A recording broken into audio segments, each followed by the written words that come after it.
Number one ये मैं एक बार फिर वजाहत करूं, जो कोर्ट का डिसीजन है ट्रू स्पिरिट पे उस पर अमल दरामद होगा और जो उसकी ये रिक्वायरमेंट बाकी शामुद कुछ साहब आप रिस्पॉन्ड करें। जनाब स्पीकर, कायदे हिज़्ब इख्तिलाफ ने यार सुन ले प्लीज। कायदे हिज़्ब इख्तिलाफ ने आज सुप्रीम कोर्ट के फैसले का हवाला दिया है। मैं आगाज़ी में कहना चाहता हूं, अपनी जमात की तरफ से तस्लीम करता हूं कि अदम एतमाद की तहरीक जो है इसमें आइन में इसकी गुंजाइश मौजूद है। तस्लीम करता हूं, बारहा कह चुका हूं, दोहरा देता हूं रिकॉर्ड के लिए कि इस तहरीक को पेश करना ऑपोजिशन का हक है और इसका दिफा करना मेरा फर्ज है। हम आईनी, सियासी और जमहूरी अंदाज में इसका मुकाबला करने का इरादा रखते हैं। जनाब वाला, मैं आज एक और चीज रिकॉर्ड पे लाना चाहता हूं और कौम को गवाह बनाना चाहता हूं कि आइन शिकनी मतम नजर न था, न है, न होगा। आइन का एहतराम हम सब पर लाजिम है। और जैसे कि वज़ीर आज़म पाकिस्तान ने कल कौम से खिताब करते हुए कहा कि बोझल दिल के साथ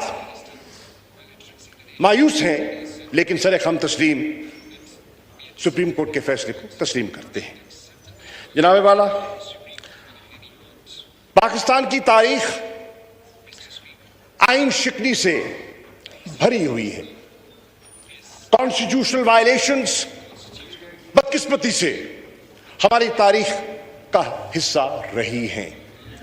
जनाब स्पीकर, मैं तारीख में जाने का इतना वक्त तो नहीं है, लेकिन जो हालिया एक मेजर कॉन्स्टिट्यूशनल वायलेशन हुई, मैं उसका हवाला देना चाहूंगा।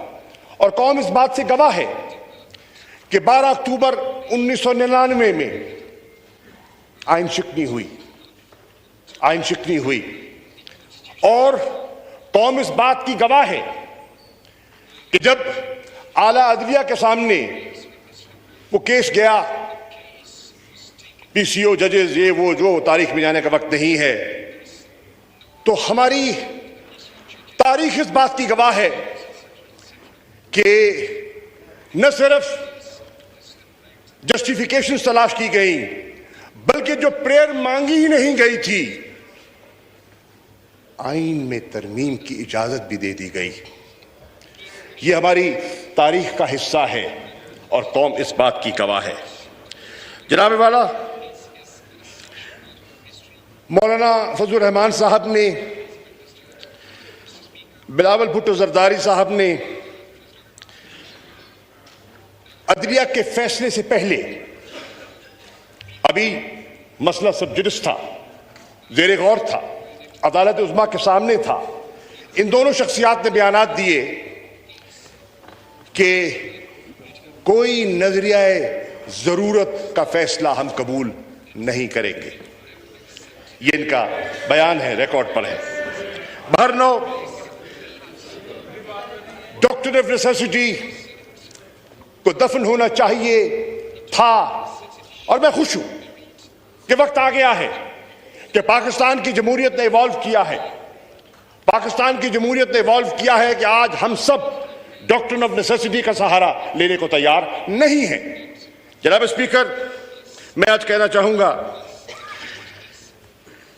इमरान खान साहब ने कल कहा और उनकी इजाजत से मैं आज बैसियत पार्टी के वाइस चेयरमैन के और बैसियत डिप्टी पार्लियामेंट्री लीडर के उनका मौक़िफ़ पेश करना चाह रहा हूं, तहरीक इंसाफ का रिकॉर्ड पर लाना चाहता हूं। तारीख के लिए, तारीख के औराक आज रकम हो रहे हैं और तारीख के लिए मैं रिकॉर्ड पर लाना चाह रहा हूं कि मेरा वज़ीर आज़म कहता है कि मायूस हूं लेकिन आला अदलिया का एहतराम करूंगा। मेरा वज़ीर आज़म कहता है कि जो अदलिया ने फैसला किया कि बरोज हफ्ता 10:30 बजे इजलास बुलाया जाएगा। और कायदे हिज़्ब इख्तिलाफ ने अभी पॉइंट ऑफ ऑर्डर पे नुक्ता उठाया और कहा कि आप पाबंद हैं, जिसकी आपने वजाहत कर दी कि आप पाबंद हैं कि आपने आज ये अदलिया के फैसले के मुताबिक इजलास की कार्रवाई को आपने आगे बढ़ाना है। जनाब वाला, उस फैसले के मुताबिक ही कार्रवाई बढ़ाई जा रही है। हफ्ता है, 10:30 बजे इजलास का आगाज हो चुका है। आपने देखा कि अदलिया ने फरमाया कि ये इजलास जारी रहेगा और प्रोग नहीं होगा तावक्ते के वो सारा जो प्रोसेस है आर्टिकल 95 रूल 37 का अपने हतमी अंजाम को नहीं पहुंच जाता। जनाब वाला, हम उसकी पासदारी के लिए यहां हाजिर हुए हैं, लेकिन मैं इस ऐवान के खिदमत में वो पस मंजर पेश करना चाहूंगा जिसने आज इस इजलास को इस शक्ल में दोबारा करने की आपको हुक्म सादर फरमाया और हमें ताबे किया। जनाब वाला, आज अदलिया के फैसले के मुताबिक घड़ी वापस की गई और आज उनकी नजर में, उस फैसले की नजर में आज 3 अप्रैल है। आज 3 अप्रैल है और 3 अप्रैल में जो कुछ हुआ वो आपके सामने है, दोहराना नहीं चाहता, वक्त के दामन में गुंजाइश नहीं है। उसका अदलिया ने सुओ मोटो नोटिस लिया। जनाब वाला, मैं जानता हूं कि बरोज इतवार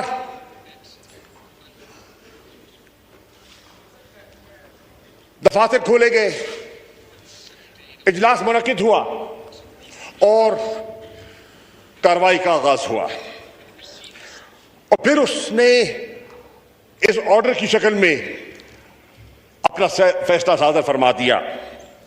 उसमें उन्होंने मुत्तफिका तौर पर रूलिंग को मुस्तरद किया और हमारी नजर में जो वजीर आजम ने कौम के सामने जाने का फैसला किया था डिसोल्यूशन के जरिए, जिसका मुतालबा हमारी ऑपोजिशन तकरीबन 3.25 साल से कर रही है, 3.25 साल से कर रही है और नए इंतखाबात का मुतालबा कर रही है, तो उन्होंने कहा कौम को इस आजमाइश से निकालने के लिए, इस कॉन्स्टिट्यूशनल क्राइसिस से कौम को महफूज करने के लिए आइए अवाम के सामने चलते हैं, आइए अवाम की दहलीज पर दस्तक देते हैं और पाकिस्तान की अवाम फैसला करे कि वो पाकिस्तान का मुस्तकबिल किन हाथों में देखना चाहते हैं। जनाब वाला, उसका जो भी फैसला आया वो भी हम तस्लीम करते हैं। मैं अर्ज करता चलूं कि अदलिया के फैसले को हमने तस्लीम कर लिया, लेकिन जनाब वाला, अदलिया में गए क्यों? हमारे दोस्त क्यों गए?